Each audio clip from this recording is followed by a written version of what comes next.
The views and opinions expressed by guests on this podcast do not necessarily represent those of the podcast, its host, or sponsors. If you would like to discuss the murder in your family on this podcast, please be sure to visit themurderinmyfamily.com for more information. You can support this podcast by visiting patreon.com/themurderinmyfamily. This episode may contain unsettling material or subject matter. Listener discretion is advised.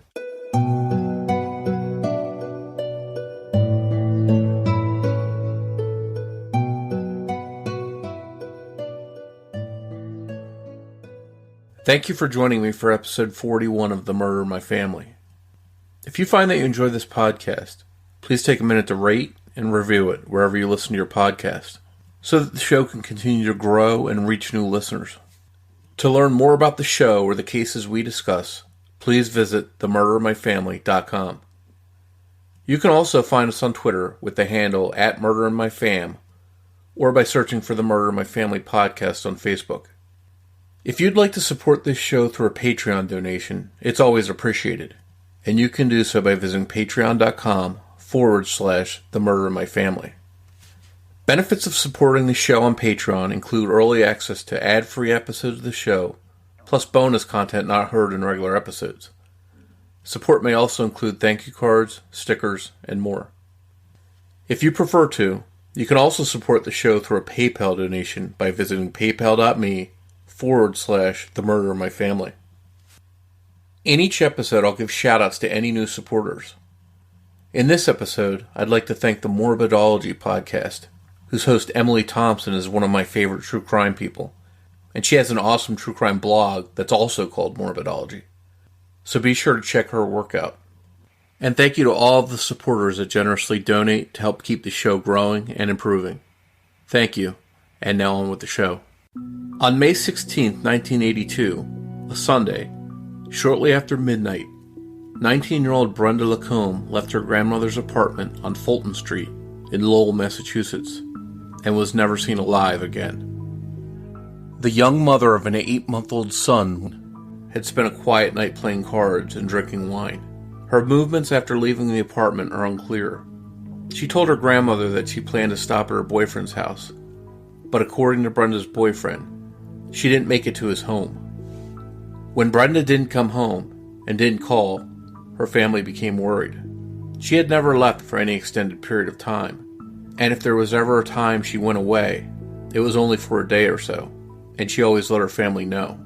Brenda, who was the third child in a family of 9, lived with her father, Ernest. His home was also on Fulton Street, not far from Brenda's grandmother's apartment. Brenda was soon reported missing. Family and friends asked neighborhood residents if they had seen her, but none had.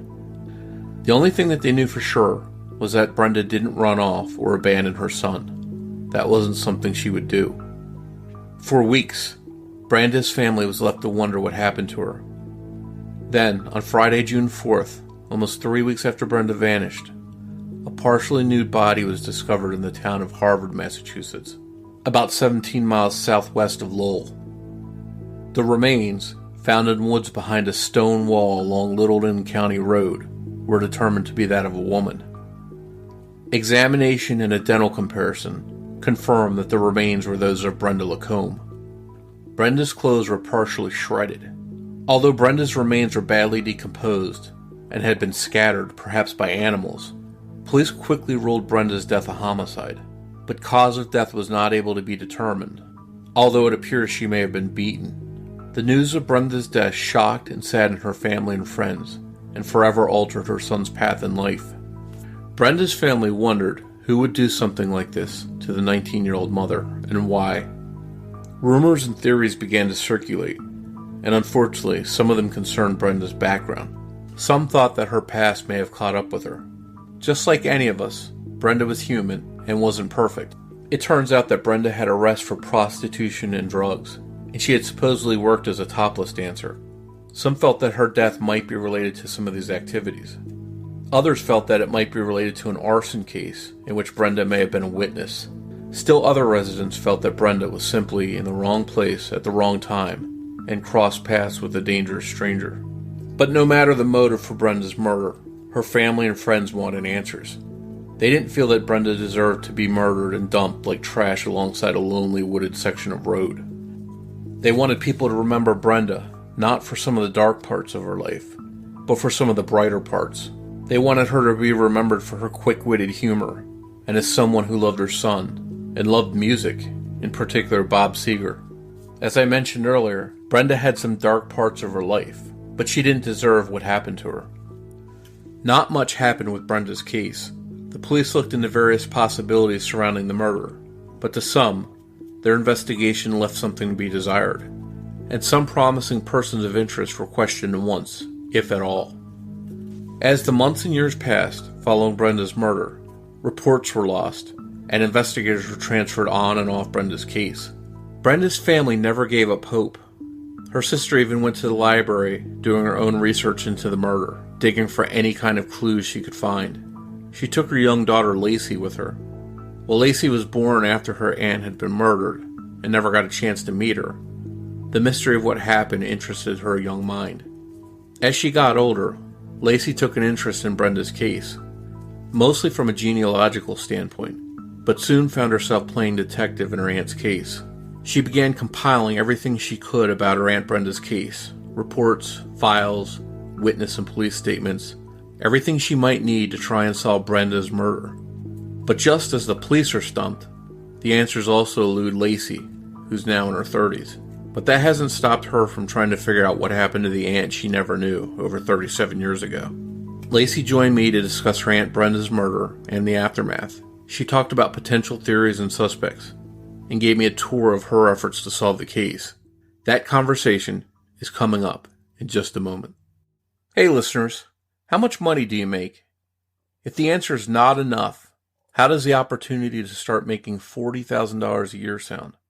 Even better, what if I told you could double that to $80,000 in just a few years? If that's something that interests you, then you should check out truck driving jobs. With the improved economy and high-demand commercial trucking industry, the need for truck drivers is definitely high. CDL.com makes it easy to get a commercial driving license and find the job that's right for your needs. Find opportunities in your town or over the road. On CDL.com, you can create a driver profile, access high-paying long-term and short-term trucking jobs, and apply to jobs in just minutes. It doesn't get any easier than CDL.com. With plenty of new jobs and schools around the country, get your trucking career started at CDL.com. Explore a truckload of jobs for the trucker in you. Once again, visit CDL.com. It could change your life.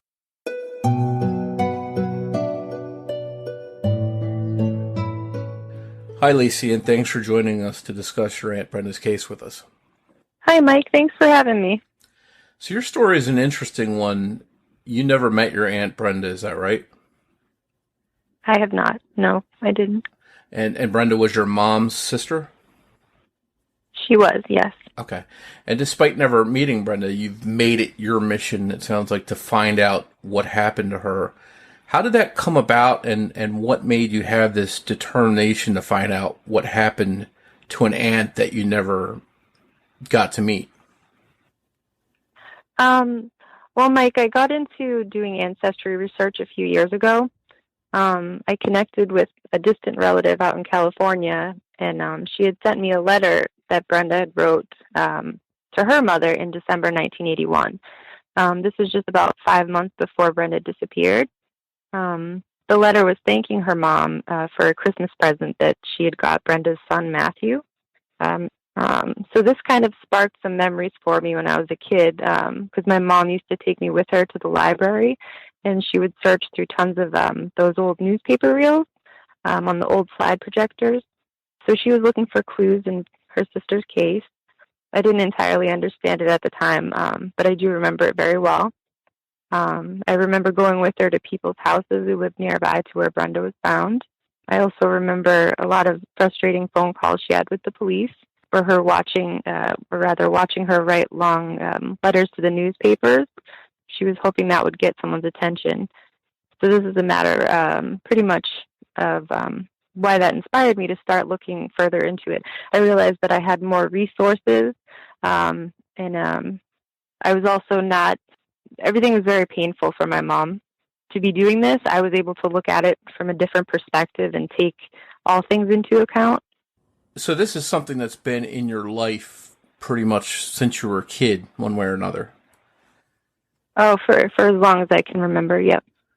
And luckily, research methods are probably a little bit easier with the internet and the digital age. You don't have to go to the library and dig through books and papers and stuff looking for stuff like your mom had to do. No, but I still did that. I still do that. But definitely everything's online too. But yeah, one more tool just to make it a little bit easier for you, hopefully. Absolutely. So anything that you found out about your Aunt Brenda, who she was, what she was like, and about her life, you've had to get from other people or out of newspaper articles. But based on all of that, what you've been able to find out, do you feel as if you've come to know Brenda a little bit, and can you tell us what kind of person she was based on that? Yes, actually, I've learned quite a bit about her. Something that one of my favorite things about this is that I've got to learn really nice things to tell her son Matthew. And he was a baby when she died, so there's a lot of things he didn't know. And he was also adopted, so that's a big blank part of his life. But pretty much the first thing I think of when I think of Brenda is Bob Seger, because she loved Bob Seger. She loved Christmas. She loved her family. She used to spend a lot of time with her siblings and her cousins. She would babysit them, and she'd take them to the park a lot. Basically, you'll hear all of them talk about how much she loved her family. She had a really kind heart. I talk a lot to her old friends, too. One in particular will say how Brenda didn't judge anyone for anything, which is why she thinks that, this is why somebody killed her. She thinks that Brenda tried to escape from reality, and she fell into the wrong crowd. So the world lost a beautiful soul, and she's missed greatly by them all. They remember little nicknames and things.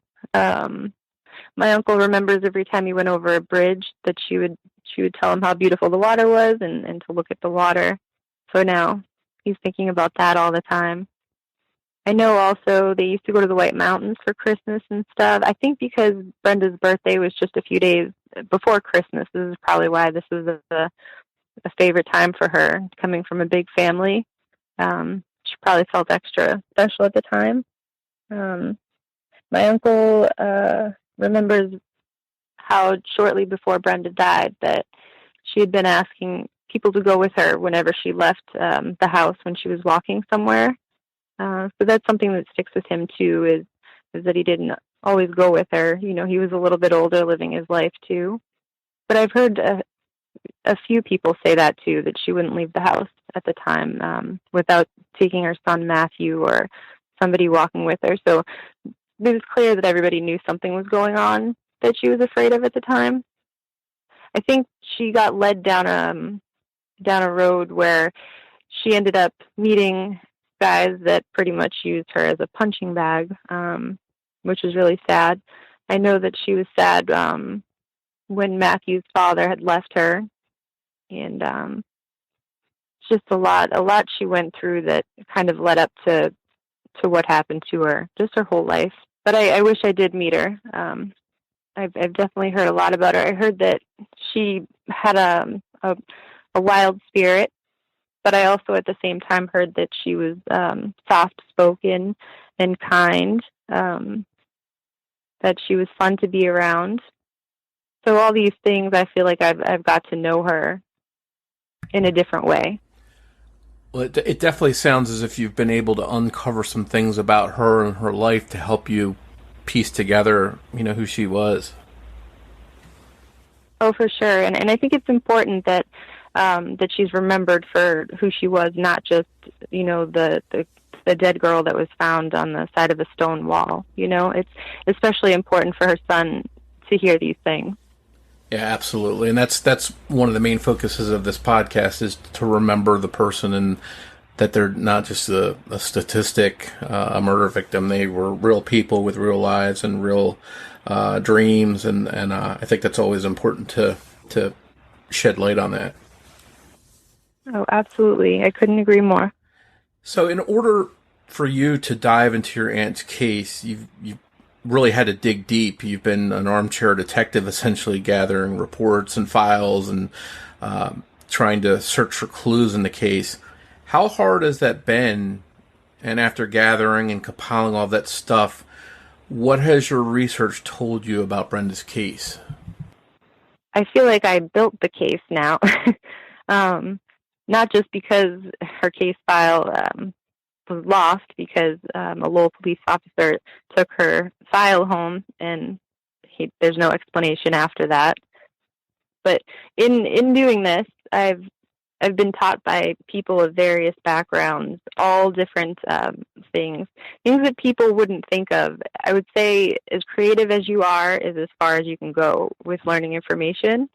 I've had so many resources. It's been unbelievable. So many amazing people that I couldn't have come this far without. I actually acquired an original case report just not too long ago, which, since I had so much research saved up already, I was able to fill in a few of the redacted pieces, which has been incredibly helpful to direct me in a better direction to figure out what I'm trying to piece here. There's just so much information, and there were so many terrible people that were around at the time. I've figured out, how to use FOIA, and that there's some things that you just can't make happen, or you can continue to try.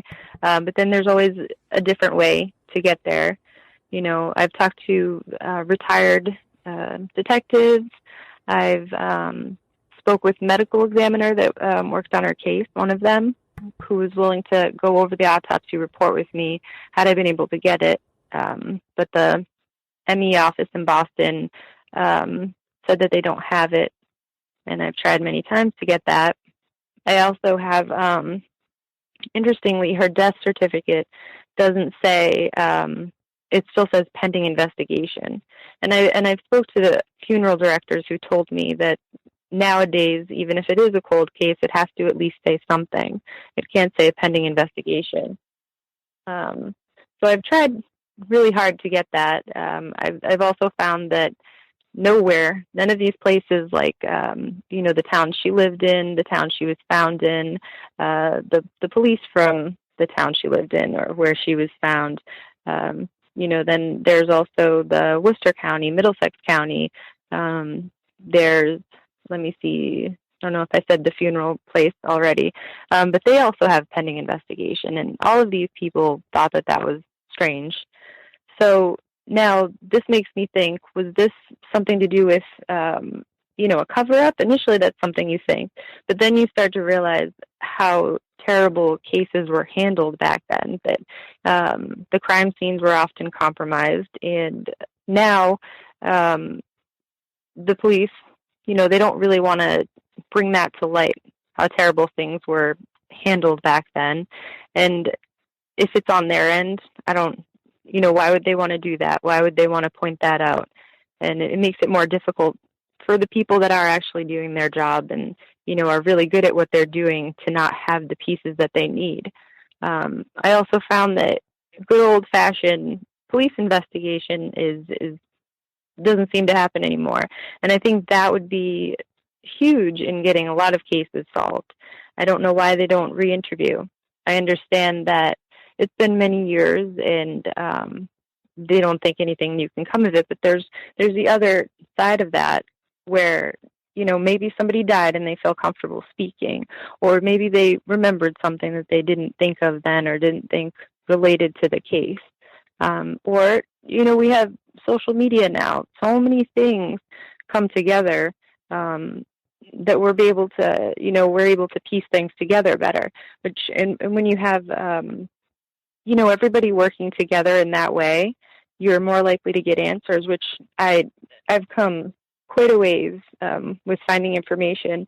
Even the detectives, I've given them a lot of information in different things, and some was stuff they didn't have, which makes me feel really good that I'm able to do things like that, find pieces. Even in other cases, I've been able to find information because you tend to network with people going through similar things. I've made some really good friends, who have been through similar circumstances, whether it was, their sister or their aunt or their brother. I've made these really close relationships, and I feel very fortunate to have these people allow me to be a part of their life. It's been an incredible experience, and I do hope to make something positive come of her case, if not solving it, although I am very determined, very, very determined, and anybody will tell you that who knows me. But I do want to, at the very least, make something positive come of all of it, and I've learned so much that I do think I can do that. It sounds like you definitely are on the right track, and you know what you're doing.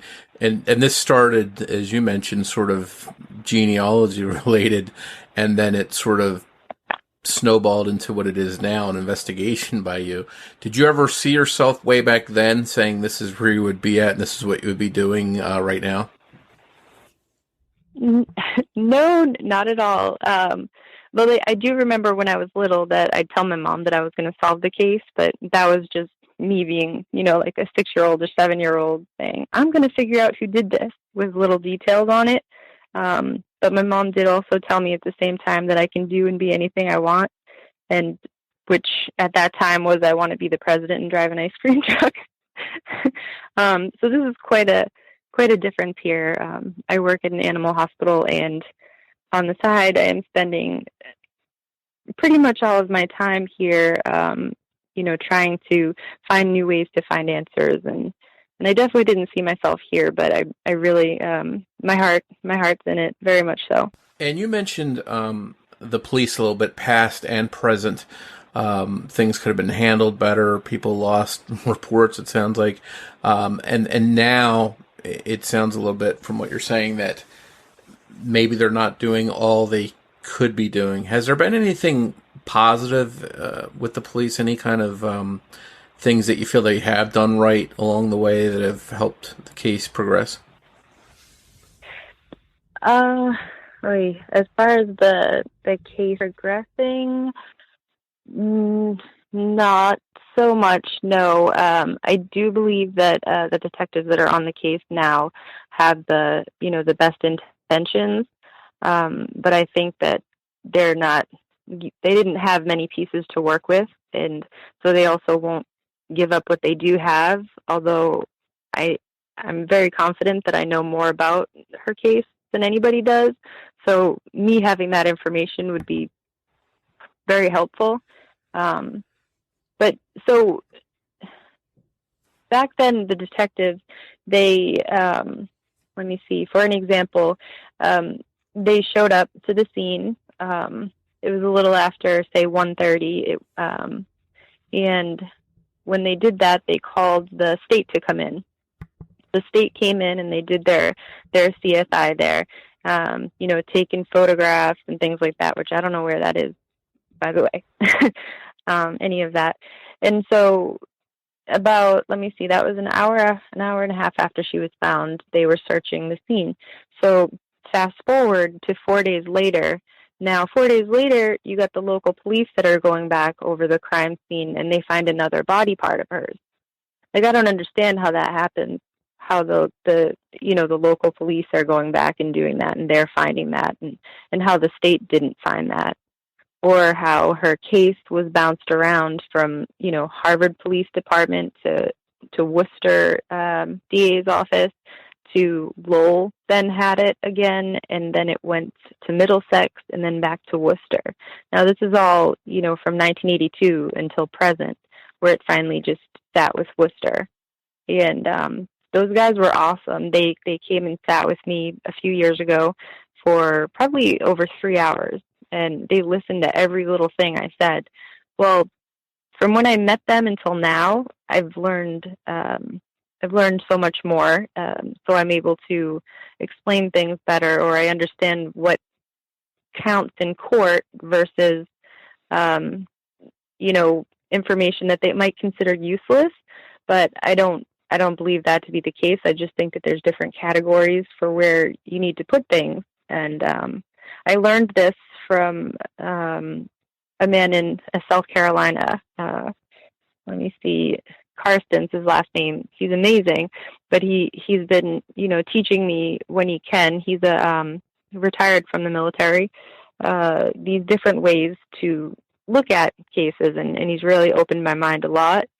I actually have more help from retired police officers than I do the ones that I have now, but I think that they're inundated with cases. I also don't like the fact that there's not, in Worcester, there's not a designated cold case, department, because the ones that are working on that are also working on present cases.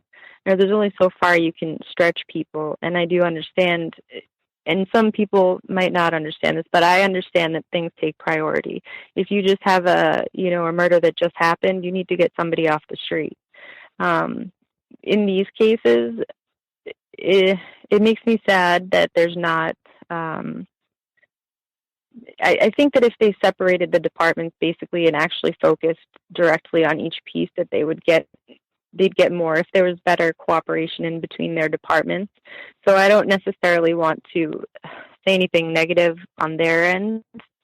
I think maybe Harvard and Lowell let the ball drop, and now the state did to begin with, but now is different. Like, if I can find something that they can use, I do believe that, they would move forward.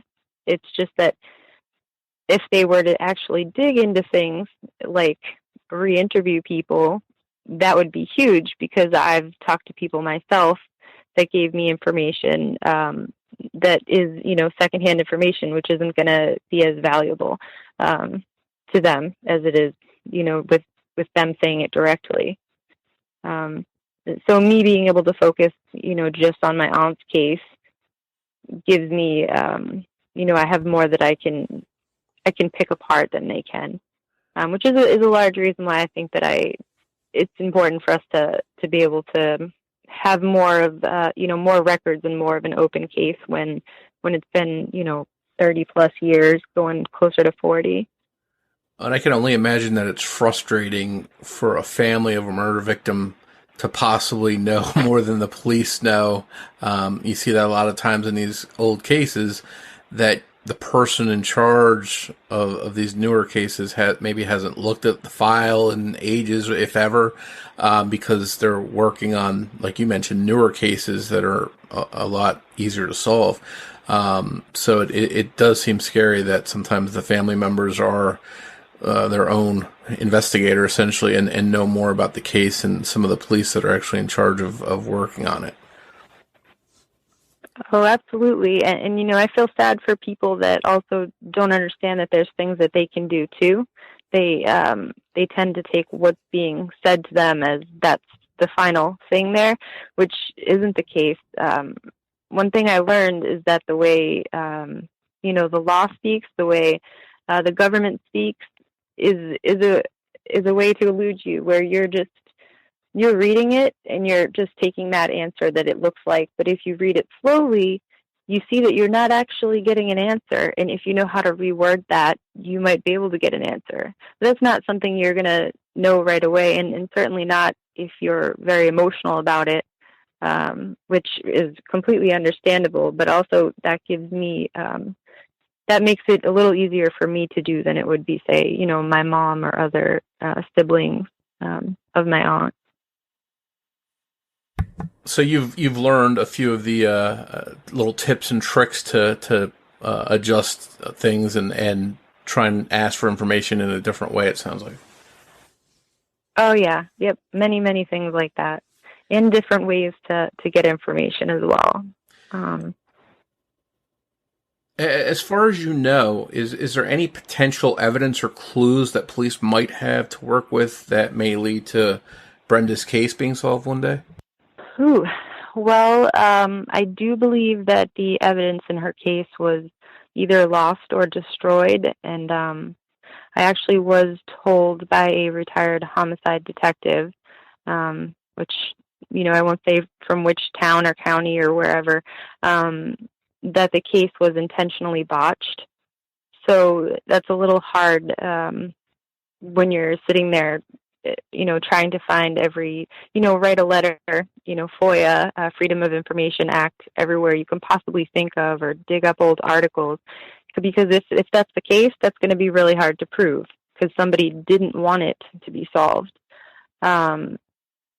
I do think that there's witnesses that they can talk to, that they will 100% get information that they would be able to work with and see in a different light than past investigators have, who I think the past investigators tended to have looked at things more how they wanted, more with an ego than now. There's a difference. People years and years ago used to just think they could solve stuff because they said it without having all these little things to back it up. I definitely think that, so I'm working to get my aunt's body exhumed, and I do believe that there will be DNA in there, and I think that the detectives would agree with me on that, that would be, the best possible, route to go right now, just because to have solid evidence is, that's the best thing you can have. But I definitely think that they could be interviewing people again, and I'm really bummed out that they haven't done that. There's some people, one of the main, a few of the main suspects actually, and possibly all of them, have only been interviewed once, right after it happened, and never spoke to again. That doesn't make any sense to me, because where a cold case never gets closed, I understand that. But let's just say every time they reopen it or look back or, take it off the shelf, then they haven't, looked back at everybody and talked to them. That makes absolutely no sense to me. You have the chance to have new eyes looking at something, but you're not, you're taking somebody's notes that are old. You're taking what they perceive it to be. And you're not exploring different avenues that you might have that, the other investigator didn't have. So that's a real disappointment. I definitely think that can be done for sure. I also think that there's evidence left at the crime scene, because her body was found in pieces, and they say that that's possibly to do with animals, but they don't know that for sure. So I don't rule anything out. And if they went back 4 days later after already finding her body, and they found another part of her body, why wouldn't there be more pieces there? If her clothes were shred and she was partially nude, why wouldn't there be more pieces of her clothes there? Because it doesn't sound like they did such a great job for the crime scene investigation to begin with. I think there's definitely things they can do for sure. Yeah, and one thing I wanted to touch on, you mentioned earlier, was just re-interviewing people now that maybe wouldn't talk then, or maybe their stories have changed. Maybe they're afraid of somebody that, all this time's passed, they're not afraid of. There wouldn't be any harm to going out and re-interviewing people now versus what they did back then. Right, and it would show, family and everything, that they're actually taking the initiative. Like, wow, they're actually spending, hours on this. They're doing street time. They're just not sitting at a desk sifting through, like, what can we solve right now? All right, next. You just mentioned suspects a couple of minutes ago. Without saying any names, have you yourself developed any suspects or persons of interest that might have had something to do with your aunt's murder? Absolutely, yes.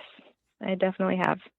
And it's funny, it goes right back to the very beginning of the case, and you always restart from the very beginning, even if you have to do it over and over. And I guess without saying names, is there anything you can say about them and why you think they might be suspects in the case? So there's a few people that lived really close by to where she was last seen leaving, and also where she lived, which are two separate places. It's hard to say stuff without saying stuff. Actually, there's probably 3 or 4 people that lived really close by to where where she was last seen, which was leaving her grandmother's house. And I believe if those people were talked to again, that they would find new information for sure. And if you've ever been educated on listening to people and how they speak, and when they're telling lies, and looking over what they said, or when they build up a story so that way later on they can bring it back up as to go with the lie that's going to happen in the future. You can piece these things together, and you can find different ways to get more information just from talking to these people. I definitely have. And there was a lot of people that there's still another person that I've yet to reach out to, because it kind of scares me. One of them is a little bit more powerful in what he would be able to do around here, potentially. And so I'm a little more careful with that one, although there's enough people that are aware. I make sure people are aware where my concerns are, and that someone always knows. A few people always know. Definitely a few, more than a few. Say that makes sense, because if you're in here digging up and stirring the hornet's nest, you yourself have got to be worried that if somebody did something like this once before, that maybe they would do it again. So I can understand you being worried or concerned and watching out for your own protection. Oh yes, definitely. And things like this, being able to share her story. I've had some things in the news and in the newspaper, and even a story coming out in a book soon. Those things make me actually feel safe, because it would be the stupidest thing for anybody to come near me when it's very well known what I'm doing. And that's also, a nice thing to think of, is that the support is much farther than just people that are close with me. Yeah, so you've got a pretty good amount of attention on you in the case right now. So it does sound like it would be foolish for somebody to, jump in and try and do something while you've got all this attention going. And speaking of the book, you mentioned the book. It's by Dennis Griffin. It's called Survivors. And this is a book about cases that seem to not have resolution, and there are people like yourself, family members that are searching for answers. How did the book opportunity come along, and how happy are you to see your aunt's case featured in a book like that?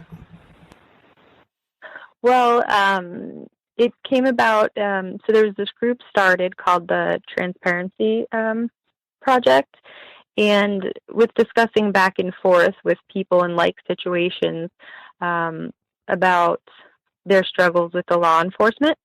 I think it was Denny that came up with the idea to, see if everybody could come together, or whoever wanted to be a part of this.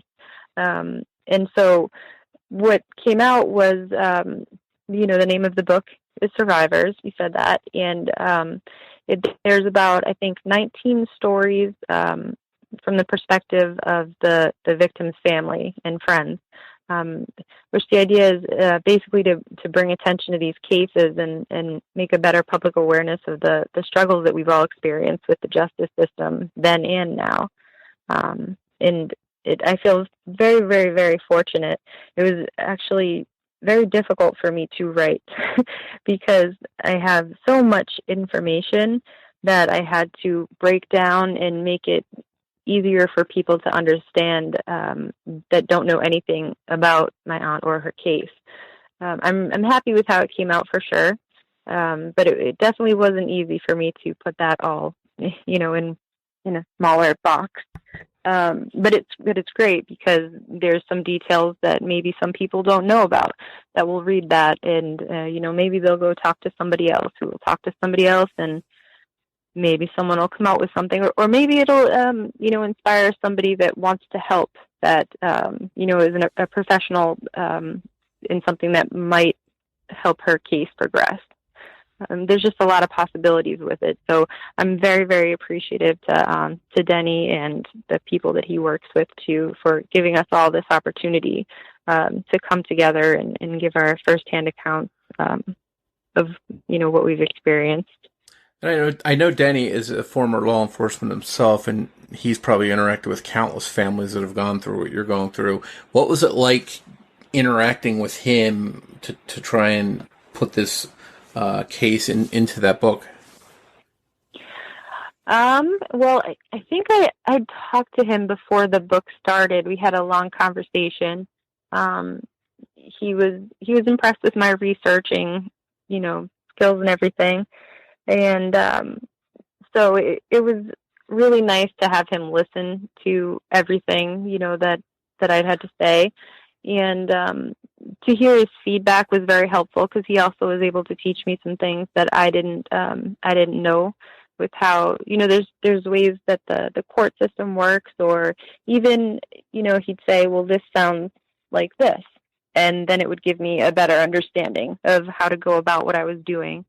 So I always appreciate any type of feedback anybody gives me, regardless of what they do, their profession, or where their information came from. But it's extra beneficial, to have somebody that is familiar and did this, in a prior time.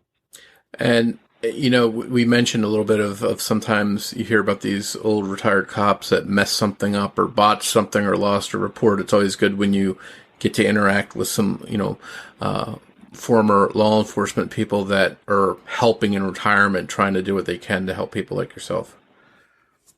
Oh yeah, it's awesome. I find that they're very, very honest. I've met some retired people that will tell me flat out, there is good and there is bad, and this is what I believe, and this is what I know, and this is where you're likely to to get more information, or this is what you can't do, or and I'm able to see how far I can push my limits and everything too. Well, we're actually going to have Denny Griffin on to discuss the book and some of the cases we've covered on the podcast, actually some of the cases from the book. So that's going to come out as a bonus episode the same day this episode comes out. So when people hear this conversation with you about your aunt, they can just pop right over and get the next episode with Danny, and he's going to tell about the book and some of the other cases in there. So we hopefully spread the word, because that's a great project, and I'm happy to help promote it. And before we go, I just want to find out, what is your long-term goal? Is it to see an arrest, or is it to simply learn the truth about what happened to your aunt? I would love to see an arrest. And to get answers from my family, definitely. If the person or people are not alive, then that's always a possibility. So pretty much, I want to find the answers. And if the person is alive, I definitely want them to pay, which is why I think the exhumation will be really helpful, because she was a fighter, and I think there's DNA probably under her fingernails, and that would be very, very helpful. So do you have any theories on why this might have happened to your aunt? So Brenda, she and her friend Terry, they witnessed an arson fire, and the state had called them to testify. Neither one of them went. They were both afraid of something. Since they didn't show up for the court, there was a bench warrant issued for both of them, and Lowell police didn't want this information made public for some reason. They've given little to no information about the fire. What I do know, I got through the fire incident report. There was also somebody who lived or was at the house where the fire started, and they actually lived close by to where Brenda's grandmother was, where her house was. there was also rumors about her possibly seeing a man in blue, so to speak. So there's a couple different things that are out there, that might have something to do with it. Also, from time to time, Brenda would hitchhike as well, so that's in there too. So there's, it seems like there's a few different possibilities that might have something to do with her murder. Right, and everything seems to always go back to to her being a witness in this fire, just because everybody knew that she didn't want to go anywhere alone, and then I think she may have been getting threatening phone calls too, but she wasn't telling anybody the details on this, which made it more difficult for us as family to figure out, because I know the Lowell police know more about that, and that file disappeared, of course. So it just adds to the confusion or the lack of answers. Yes, absolutely. And just for the record, the only thing I'm able to find, and I know I mentioned this before, was, the cause of death was pending investigation. But there was a state trooper that told my mom that she was severely beaten to death.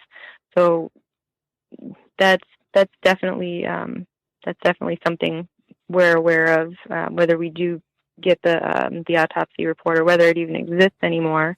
Is that something you're hoping to get from having her body exhumed too? Oh, absolutely. Yes. I've tried very hard to get that autopsy report, even more so because it's been so difficult to get. It just makes you wonder. And even doing the exhumation, it makes me wonder what is actually in the casket. Do we even know? Is she in there, or is it only part of her that's in there? Is there anything on her body? Because we don't really know. It's not like there was an open casket. And so, which is also makes me hopeful that there wasn't an open casket, because that she wasn't, being prepped for a funeral either. And where, part of her is found days later, does that make it more possible or more likely that the medical examiner didn't go over, that other part of her body, just because they already went over these other parts? So that also, that makes me feel hopeful too.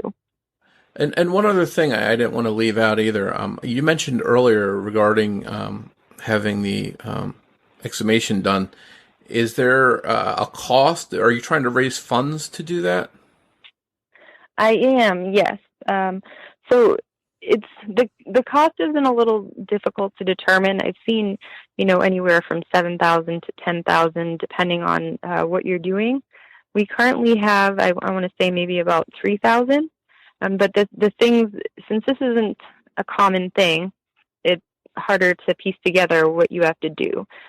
So there's the cost for the excavation. There's you might need to replace the casket in the vault. You might need to pay for having a detail stand by, which you'll definitely want to have a detail, just so that everything would hold up in court. You need a medical examiner, and I'm hoping that the state crime lab will pay for the costs, which would be really helpful there. I know that in Norfolk County, they paid for Teresa Corley's body to be exhumed. And I've learned a lot from her sister, Jerry Hood. So that's another thing I'm kind of hoping that they help with. And then, there's possible cemetery charges and policies, and then you have graveside retrieval. So it's been a lot for me to kind of figure out what exactly I need and how do I bring all of these things together.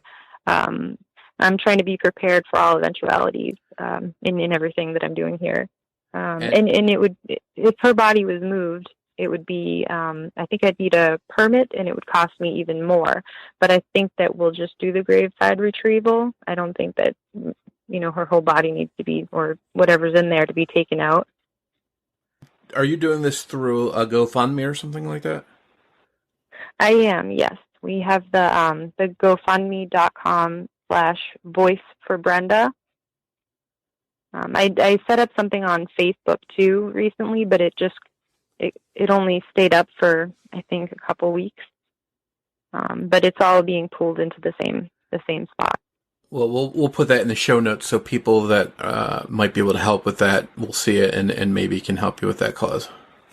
If anyone out there does have information about this case, if somebody, if this rings a bell or they, like we mentioned, they wouldn't talk before, but they have some information now, who should they contact?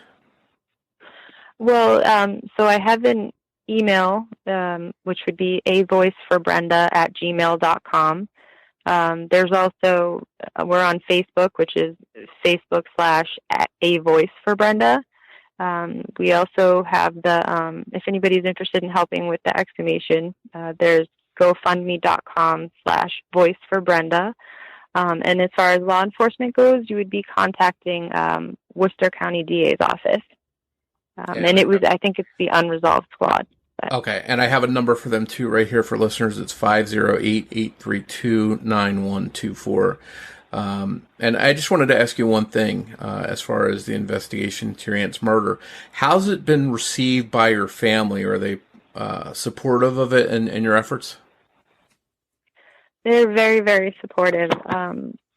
My mom is very grateful. She's surprised all the time by the information that I get. It keeps her hopes up. She's kind of worn out from trying for so many years, so it's nice to see a little spark there. Her son Matthew is very, very supportive.